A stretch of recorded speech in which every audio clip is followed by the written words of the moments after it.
It's been 1 year since For Honor was released. All the factions, they all have 6 different heroes. It's equal strength everywhere. It's time for the wolves to rise on top. We decided to call Season 5 Age of Wolves because with a 1-year anniversary, we go back to Apollyon. And Apollyon dreamed about this world where wolves will dominate and not the sheep. There will be new content in Season 5. New gear, new emotes, new execution, balancing, major updates to some heroes, and one feature that everybody's been waiting for, the release of the dedicated servers.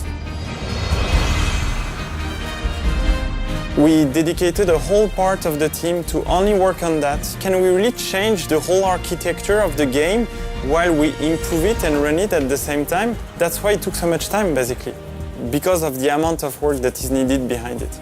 First, for player, it's only improvement. In terms of flag, feeling of latency, you don't get any more resynchronization. When the player is leaving, you don't get post-migration message. You really get the best experience that For Honor has to offer. With the new season, some characters of our roster can say Conqueror, Berserker. We did some major changes.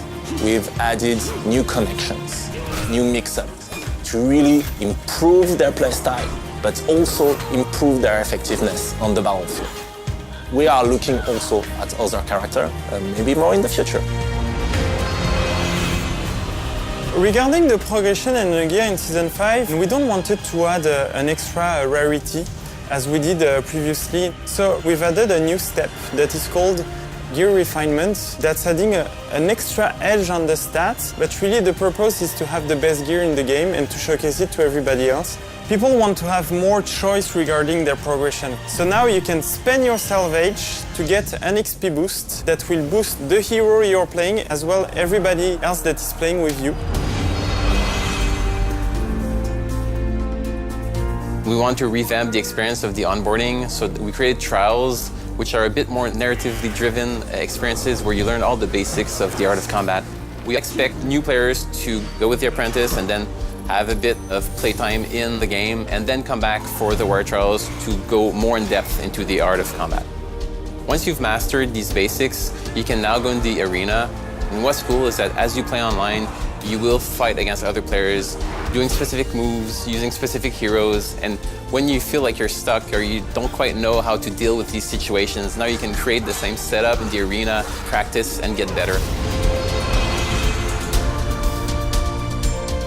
So now we will allow the player to equip a different effect on each of the executions, on different emotes, etc. On Season 5, we want to have Tribute mode as the ranked mode in 4v4, not Dominion. For Faction War, we're adding what we call the strategic points. When you own a territory that has a strategic point, you will get a bonus. More XP when you play matches, for example, more loot or more war assets. The first thing I think we need to say to our community is thank you guys. You have been amazing. We had ups, we had downs, but the community was there with us throughout that year. Thank you all for your passion and commitment. Thank you.